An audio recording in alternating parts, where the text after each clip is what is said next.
Magandang umaga. At tayo ay nasa pangatlong series ng ating Kingdom Secrets. So, gusto ko yan, Nas. Parang bigla akong nangatog yung tuhod ko. Ano bang nangyari? Biglang nangatog yung tuhod ko pag akit ko. Anyway, so praise God at muli, yes, magkakasama-sama tayo ngayon para muli nating pag-aralan kung ano ba ang mga natitira pa ng mga sikreto sa Kingdom of Heaven. So, nung after ng makapagturo si Jesus noong parable of the sower, tinanong siya ng kanyang mga apostles, Lord, why do you speak in parables to the people? Sagot ni Jesus ito. He replied, the knowledge of the secrets of the Kingdom of Heaven has been given to you, but not to them. Bakit kaya ganun ang sagot ni Jesus? So, di ba, kailangang alamin natin bakit ganito ang sinasabi niya. Kasi sinasabi ni Jesus doon, ang ibig na ipahayag ni Jesus ay, He expects them to understand the parables in the secrets of the Kingdom of Heaven. So, ine-expect ni Lord na yung kanyang mga kinakausap, yung kanyang mga disciples, ine-expect niya na maiintindihan niya kung ano yung sinasabi niya sa pamamagitan ng mga parables na kinukwento niya. At naiintindihan ng kanyang mga disciples kung ano yung kanyang mga sinasabi. Dahil ito ay, yun nga sabi niya, the Kingdom of Heaven has been given. So, ibig sabihin, gift na ito sa kanya, sa kanila, sa atin, ni Jesus. Gift na ito ni Lord sa atin. At hindi ito bunga ng ating own effort. Sabi nga nito, but not to them. So, ibig sabihin, hindi lahat ay binigyan ng pagkakataon na maintindihan kung ano yung parable, kung ano yung secrets ng kingdom, kung ano yung mga sinasabi niya. Okay? So, hindi lahat binigyan. So, tingnan natin. Sobra. Ano ba ang parable? Ang parable is a simple story used to illustrate a moral or spiritual lesson. May mga matalinhaga kasi kung magturo si Jesus. Minsan, parang madaling pakinggan, madaling intindihin, pero mayroon pang mga nakatago doon sa mga kinukwento niya. Mayroon pang mga ibig siyang sabihin na ang nakakaalam lamang kung sino talaga yung nakakaintindi. Kung sino lamang yung open yung pag-iisip, open yung kanilang puso para maintindihan yung kinukwento, yung parable, yung story na sinasabi ni Jesus. So, secrets of the Kingdom of Heaven. This refers to the hidden truth about God's rule and reigns which are revealed to those who are open and receptive to them. So yun nga, meron kasi na minsan sa isang grupo, sa isang, example, ganito, hindi lahat ng nandito ay open o nakikinig kung ano yung mensaheng ipinaparating sa kanila. Minsan kasi merong pumupunta para hindi makinig, kundi para tingnan kung sino yung nagsasalita, bilangin kung ilan yung kanyang mistakes, tingnan kung ano yung kanyang suot. Diba? So, yun ang mga, kaya ang ibig sabihin dito, hindi sa lahat ibinibigay, hindi lahat ibinigay itong secret na ito ng Kingdom of Heaven. Kasi nga, mayroong ilan na iba yung kanilang purpose kung bakit sila narito. At tingnan natin yung purpose natin. To understand why God hides the truths of His kingdom government system from those who hear but do not grasp, while revealing to those who are open, seeking, and willing to receive. So yun talagang naghahanap, yun talagang nagsisik sa Word of God, yun talaga ang makakaintindi kung ano yung kanyang mensaheng gustong iparating sa atin. Okay? So review lang tayo. Series number 1, natapos na natin yan, Kingdom Secrets from the Growing Seeds. Series number 2 is Kingdom Secrets from the Fishing Net. tinuro sa atin ni Kuya Miko last Sunday. At ngayong araw na ito, series number 3, Kingdom Secrets from Talent Management. And next week, Kingdom Secrets from the New Wineskins. So tingnan natin yung Kingdom Secrets from Talent Management. Pag sinabing talent management, ano unang pumapasok sa iyo? Viva Artist? Sparkle? O di kaya naman ay Star Magic? Di ba? Talent management eh. Pag sinabing talent management, ang unang pumapasok sa atin, mga talent, mga ability, yung mga kagaya ng mga mga bata, mga kabataan na naghahangad na magkaroon ng career sa showbiz. So, talent management. Wow! Iba yun. Kumakain ng apoy. Naalala ko lang bigla, bro. Naalala ko lang. One time, nasa isa kaming event, napapunta ako sa gilid ng stage. May nagtanong sa akin, bro, Sir, taga-Star Magic ka po. Wow! Feeling! Tinanong ako kung taga-Star Magic ako. Sabi ko, teka, ako ba yung kinakausap nito? Diba? So, ako naman, syempre, ayoko naman magsinungaling. Sabi ko, ay hindi po. Ay gano'n. Pwede po pakilayo kayo dito. Bawal kayo dito eh. Yun ang sinabi sa akin. Bawal po kayo dito. Kasi ito po ay daanan ng mga taga-Star Magic. Yun pala kako yun. Kasi bala ko lang naman kasi noon time na yon, bala ko lang mag-picture o di kaya mag-video noong bini na aakyat papunta ng stage para ipakita ko sa anak ko yung picture o yung video kasi yung anak ko inando sa kalagitnaan ng marami ng mga tao na naandun, hindi makita kung sino yung aakyat. So, feeling, Star Magic ka. So, di ba? So, okay. Tuloy na tayo. Asa na? Yan. Basahin muna natin yung text natin ngayong araw na ito. From Matthew chapter 25. Start tayo ng verse 15. To the one, he gave 5 talents of money. To another, 2 talents. And to another 1 talent. Each according to his ability. By the way, excuse me lang, dito, itong Bible edition na ito ng NIV, ito ay 1978 translation, 1978 edition. Kasi kung makikita nyo ngayon sa ating mga Bible, ang lalabas dyan ay maaaring bags of golds, bags of silvers. So ang tinitingnan natin, ang kinuha natin dito ay NIV 1978, kaya ang nakalagay dito ay talents of money. So ibig sabihin, mamaya ikukwento natin. Okay? Verse 16, the man who had received the 5 talents went at once and put his money to work and gained 5 more. So also the one with 2 talents gained 2 more. But the man who had received the 1 talent went off, dug a hole in the ground, and hid his master's money. After a long time, the master of those servants returned and settled accounts with them.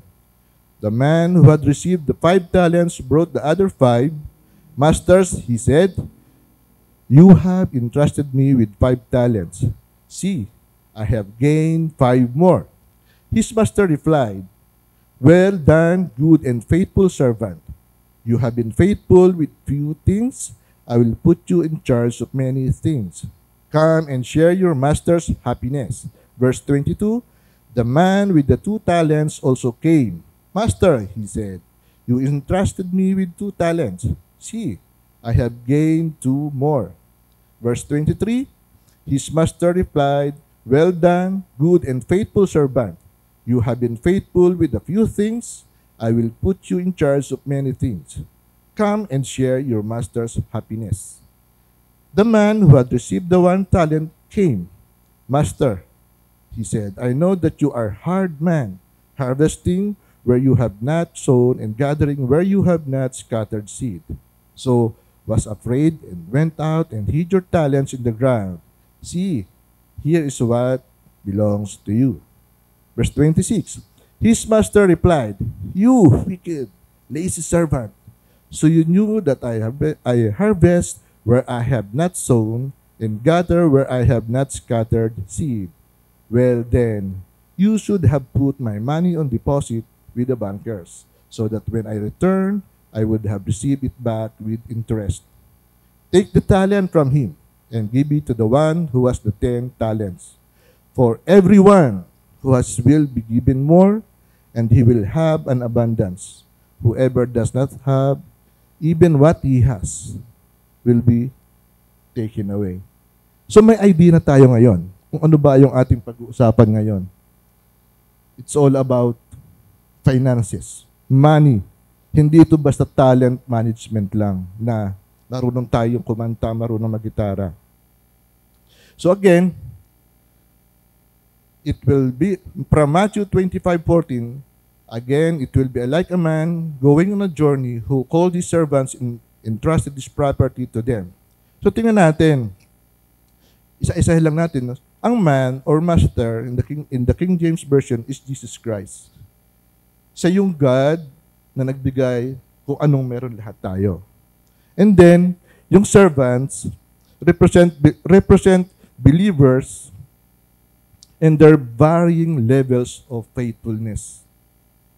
So ito yung, kaya nga iba-iba yung ibinigay ng nung master sa mga servants. Kung makikita natin, mayroong 5, mayroong 2, mayroong 1. So iba-iba yung levels. And then, yung talents stand for our God-given resources, gifts, and opportunities. So yun. So pag sinabing entrusted, okay, baliktad, dito pala dapat. Entrusted, ito yung God entrust us with resources of money according to our abilities. So, as a steward, we are called faithfully manage the resources that God has entrusted to us. Okay? So, punta na tayo sa verse 15 ng Matthew 25. To one, he gave 5 talents of money, to another 2 talents, to another 1 talent, each according to his ability. Then he went on his journey. So clarification lang ito, para to avoid biblical error. So sa ating panahon ngayon, titingnan natin, yung 1 talent is equivalent to $500,000 to 1 million. So ang laking halaga. Malaking halaga, di ba? So kung ikaw ibinigyan ng 5 talents, so ibig sabihin, round up na natin, gawin na lang natin 1 million na, kasi may mahaba-haba pa itong 500. Mahirap compute. So 1 million ka agad. Kung 1 million, kung meron kang 5 talents, so may 5 millions ka, so kung i-compute natin, so malaking halaga. 'Di ba? Malaking halaga kung titingnan natin yung ibinigay na talent nung master sa servant. Kung ngayon natin gagamitin yon, marami-rami na. So ngayon, pero ang pinag-uusapan natin dito talaga, hindi yung amount. Kasi kahit gaano kalaki yan, kung hindi naman natin i-manage ng maayos, baliwala rin yan. So, anong pinag-uusapan natin dito? Ito yung ability natin. Yung ability to manage kung ano yung meron tayo. Kung ano yung hawak natin, kung ano yung ibinigay sa atin. Kasi kahit 10 piso lang yan, kung marunong tayong mag-manage niyan, mapapalaki natin yan. Kung wala tayong gagawin sa 10 piso, hayaan lang natin yan dyan, 10 piso lang din yun. Hindi yun madodoble o hindi yun magkakaroon kahit piso na So, ability natin to manage. Hindi yung amount kung magkano ang ibinigay sa atin. Although, importante pa rin yun. Yung malaki yung amount na ibinigay sa atin. So, mas malaki yung ating magiging yung kapalit, kung halimbawa, kung i-invest natin, kung magkakaroon tayo ng, kung ibabangko natin, yung interest doon. Anyway, balik pa rin tayo doon sa ability. Hindi ko yata nabasa. So, ang ability is a person's capacity of being able, competence, or skill. Okay? So, yung ability natin, kailangan kasi natin yun Basta hindi tayo, kahit marami nga tayong pera, kung wala man tayong gagawin, hindi natin gagamitin yung ability natin, wala rin. Meron nga dyan, kahit nawala, pero mayroon siyang ability, nagkakaroon siya. Di ba? Mayroon siyang ability kung paano gagawin. Now, verse 16, the man who had received the 5 talents went at once and put his money to work and gained 5 more. So, different usage from the other Bible translation, mayroong sa King James, traded with same. So, money pa rin yun. Sa New Living Translation, ang sinasabi dyan ay invest his money. So, yung put his money to work, sa New Living, invest his money. Pero ito lang ha, note lang ha, we don't push or pressure you into trading or business or investment. Instead, ito nga, we encourage you to pray and stay within your ability, taking steps that align with your capacity so your money can work for you. Naalala ko lang, sinasabi ko nga lagi namin, kami mag-asawa sa mga anak namin, anak, pag nagkaroon na kayo ng work, huwag kayong bili ng kung ano-ano. Try nyo mag-invest.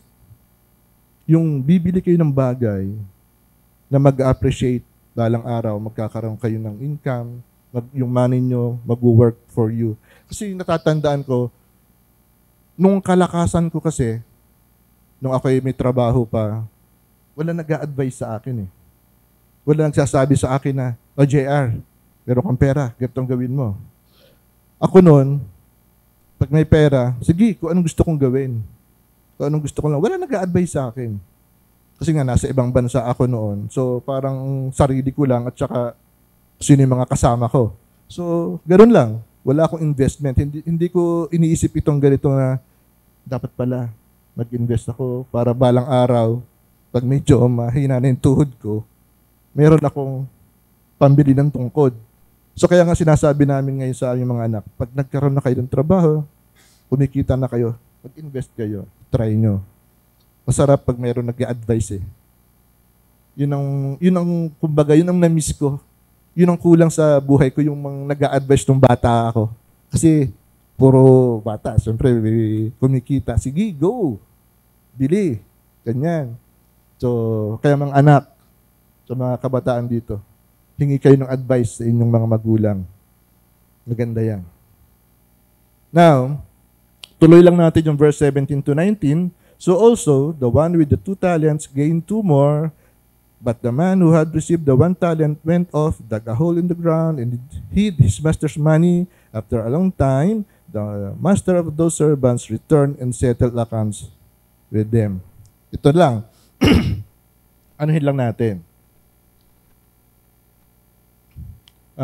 Elaborate lang natin. So, first person, 5 plus 5, yung 5 talents niya, naging 5 talents. Yung second person, yung 2, naging 2 rin, naging 4 na. So, yung third person, walang nangyari. Nga. So, wala siyang ginawa. So, anong ibig niya sabihin? Anong gagawin natin dito? 0. Bakit? Kasi nga, wala siyang ginawa. Pero kung pag-uusapan natin dito, ito ay tungkol sa money, tungkol sa finances. Nag-uusap na kami kahapon ni Pastor Dennis. Hindi talaga ito tungkol sa talent. Hindi ito tungkol sa marunong kang kumanta, marunong kang mag-gitara. Kasi kung halimbawa, gitarista ka, yun ang talent ko, yun ang nasa isip mo, talent. Paano, halimbawa, kung binigay sa yung talent ay 5 times ka magigitara.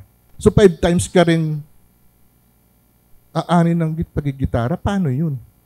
Naalala ko to, nakita ko si John Ski eh. Noong bago pa lang akong Christian, baby Christian pa lang ako, as in, bago, ilang weeks pa lang yon. May lumapit sa akin, may nagtanong sa akin, JR, marunong ka daw mag-keyboard. Sabi ko, yes, marunong ko mag-keyboard. Tapos, gusto mo, join ka sa amin, sa Praise and Worship. Kasi wala kami nagki-keyboard. Sabi ko, napagod ako, hindi ko alam yung mga... Siyempre, galing ako outside, hindi naman ako Christian nun. So sabi ko, sige, join naman ako. Sali ako, hindi ko alam yung mga kinakanta, hindi ako alam. Basta sabihin ko na, ang lumapit sa akin nun, kasama ko pa rin hanggang ngayon dito. Ayan si John Ski. Si John Ski. Sabi sa akin ng kuya niya, no, si Jay, JR, basta ano ka lang, ano mo lang kung anong key, basta tapos flowing lang, flowing. Di ako naman gano'n. Hindi ko talaga alam kung anong baka kinakanta noon. Ang alam ko yung mga papuri sa Diyos, yung mga sa Katoliko. Kasi sa Katoliko, nagki-keyboard ako, nagigitara. So pag nung time na yun, sabi ko, anong gagawin ko? So, praise God. So, nakasama ako. Kasama ko. Ang drummer namin no, si June J. Ang gitarista namin no, si JJ, kuya niya. Bahista namin, si Johnsky. Ang keyboard, si JR. So, 4J yan, 4J. Diba? So, naalala ko lang bigla, nakita ko si Johnsky, yung talents eh. So, kung 5 times yung talents pag bahista ka, paano yung 5 times din yung dadamihan mo yung strum o dadamihan mo yung hawak mo na bass? Di ba? Ibaon na lang. So, yun. Gusto ko lang intindi lalo na hindi ito about yung talent nating magaling kumanta o magaling tumugtog. Yung talent na sinasabi ng Lord dito is about our finances. About money. Kung ano yung opportunity na ibinibigay sa atin, yun ang ating kailangang palaguin. Okay? Kasi yung pagkanta o paggitara, napapag-aralan yung paggitara eh. Napag-aaralan. Pero yung gift na ibinigay niya sa atin ng Lord, ang kailangan, ina-expect niya na palalaguin natin niya. Palalaguin natin ito. Yun ang ina-expect ng Lord sa atin. Okay? Ngayon, punta tayo sa point number 1. Point number 1 pa lang pala ako. Kingdom financial secrets given and hidden in our abilities. Yun na nga, sinasabi ko eh. Na nakatago sa ating ability kung paano natin gagawin, kung paano palalaguin yung mga talents na ibinigay sa atin ng Lord. Binanggit na rin naman niya ito sa Deuteronomy chapter 8 verse 18. But remember, the Lord your God, for it is He who gives you the ability to produce wealth, and so confirms His covenant, which He swore to you, to your forefathers, as it is today.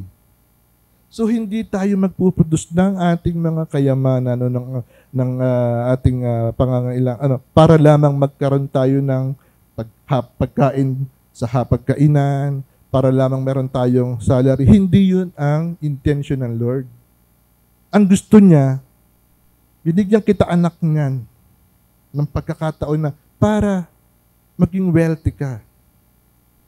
Para magkaroon ka ng kayamanan. Kasi hindi naman masama, wala siya sinabi na masama na maging mayaman eh. Gusto nga niya na maging wealthy tayo. Yun ang provision na gusto ng Lord sa atin eh. Yun ang gusto niyang ibigay sa atin. Hindi yung anak ka ng king, tapos poor ka. Hindi yun ang gusto niya. So, nasaan? Andun sa ating ability. Diba? Andun sa ating ability. Kasi kung hindi natin gagamitin ang ating ability, ganun pa rin ang mangyayari sa atin. Tatanda tayo na ganun pa. Sabi nga, hindi masamang ipinanganak na mahirap. Paano nga ba yun? Pero kasalanan mong mamatay ng mahirap ka din. Mali rin yata ako. Tama yun ba? Kasi, yun nga eh, may pagkakataon ka, marami kang oras para magkaroon ka ng yung tinatawag ng Lord na wealth. Marami kang oras. Nasa sayo na lang yan kung gagamitin mo yung ability mo. Ngayon, nandun kaagad pala ako. Hindi, tama. Point number 2 na kaagad tayo. Kingdom provision secret is given to responsible manager. Ability in proper growth management. Ganun ba kadali ang mag-manage ng ating mga resources? Hindi eh. Kasi maraming kailangan. Maraming kailangan kung paano mo i-manage yung iyong resources. Hindi lang basta ability. Kasi kailangan mo dyan ng time, kailangan mo ng skill, ng knowledge, sacrifices. Maraming factors. para i-manage, para lumago kung ano ang meron ka, kung ano yung provision na ibinigay sa ni Lord. Hindi yan basta inilagay mo lang dyan, tutubo na yan. Hindi eh. Walang ganun eh. Kailangan, pag nagtayo ka ng business, tututukan mo yan eh. Hindi mo yan pwedeng basta na lamang nagtatayo ka ng business. Tingnan natin nga kung saan siya lalaki, kung saan lalago. Hindi. Walang ganun. Kailangan mo talagang tutukan yan, yung ability mo, ilagay mo doon, puso mo, ilagay mo doon, tututukan mo talaga yan. Para sa ganun, lumago yan, lumaki. Hindi tayo pwedeng nakaupo lang. Kasi hindi ganun kadali ang pagmamanage ng ng resources na ibinigay ni Lord. Kailangan nating palaguin yan kasi yun ang ine-expect sa atin. Verse 28, take the talent from him and give it to the one who has 10 talents. So yun eh. Kapag wala tayong ginawa doon sa talent na ibinigay sa atin, kukunin pa yan. At ibibigay ni Lord yan doon sa iba na marunong mag-manage ng talent natin. Kasi ipinagkatiwala sa iyo yan, tapos wala kang ginawa. So wala, tatanggalin pa yan. At sabi nga, idadagdag pa yan doon sa mayroon na. At ikaw na wala, lalo ka pang mawawalan. Pero bakit nga ba ganun? Ba't hindi niya sinubukan na palaguin? Kasi meron siyang takot. Yun ang nagpapahirap o kumbaga, yun ang pumipigil sa atin para mag-take risk tayo, para palaguin yung talent na ibinigay sa atin. May takot eh. Baka mamaya malugi, baka mamaya mawala. Pero hindi eh. Si Lord niya, sabi niya, binigay ko yan sa iyo eh. Ini-expect niya na mag-take tayo ng risk. Kasama yun eh. Kasama yun sa buhay. Kasama yun sa kung paano magpalago ng isang negosyo. Hindi naman matatapos yan din eh. Kasi i-bless ka pa rin ng Lord. Kapag tama ay yung iyong nasa sa puso. Kapag tama yung gusto mo mangyari. Kapag naka-align ka sa gusto ng Lord. So, huwag na nating hintayin na kunin pa sa atin kung ano yung nasa sa atin na. Palaguin na lang natin para mas dumami pa yung i-bless na Lord, yung ibibigay na Lord sa atin. So, wealth and prosperity. Wealth and prosperity come from understanding the secrets of kingdom of heaven. After properly managing the 5 talents, God blessed and increased the responsible manager. So yun, nandyan nakalagay, responsible manager. Totoo naman eh, kasi sino i-bless ng Lord? Yung irresponsible, yung walang kwenta, yung walang ginagawa? Siyempre hindi. Ang i-bless ng Lord, kung sino yung mapagkakatiwalaan niya. Nakalagay naman sa Bible eh. Kung sino yung kung sino yung walang ginawa, kukunin pa niya sa kanya at ibibigay doon sa mayroong ginawa. From this parable, we can say that God wants us to be a risk taker. Yun ang gusto ng Lord. Tinitingnan. So, lahat naman mayroong pagsubok. Lahat naman tayo sinusubukan ng Lord. Nasa sa atin na lamang yun. Kung susubukan talaga natin, kung magtitake tayo ng risk na gawin. Kasi kung wala naman tayong gagawin, edi wala. Nga. Huwag tayong sasabihin natin, bakit kaya siya meron, ako wala? Kasi wala tayong ginawa. Ganun lang eh. Diba? So, He gives us resources and expects us to grow them. Diba? Talagang yun ang ina-expect ng Lord. Kaya nga tayo binibigyan eh. Sige anak, ito para sa iyo. I-bless kita. Palaguin mo yan. Pero kung hindi palalaguin yan, mauubos talaga yan. Bigyan ka ng 1,000, wala kang gagawin, araw-araw kumakain ka, mauubos lang yan. So, ni-expect ng Lord, gawin mo ang dapat mong gawin. That requires overcoming the fear of failure and have faith in Him. Kasi minsan, kumikilos tayo out of fear. Natatakot tayong kumilos. Hindi yung kumikilos tayo out of faith. Kung kumikilos tayo out of faith, alam natin, meron itong blessing na manggagaling sa Lord, may kapalit yan.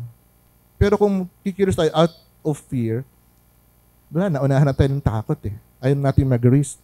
So mas gusto kong dito na lang muna ito, baka ito maubos. So itatago ko na lamang para hindi maubos.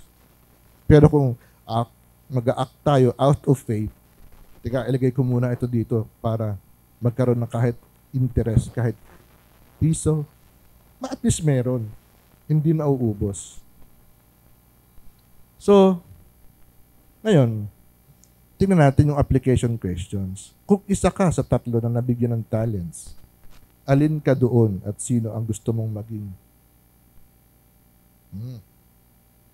Pangalawa, natuklasan mo ba kung saan nakatago ang iyong kingdom secret to wealth? Alamin natin mamaya sa ating D-group. So, okay. Praise God. Thank you, Lord, sa message na ito. Salamat po sa iyong message, sa iyong word, Panginoon. At alam namin, meron kaming napulot sa mga salita mo. Thank you, Lord. Amen. Amen.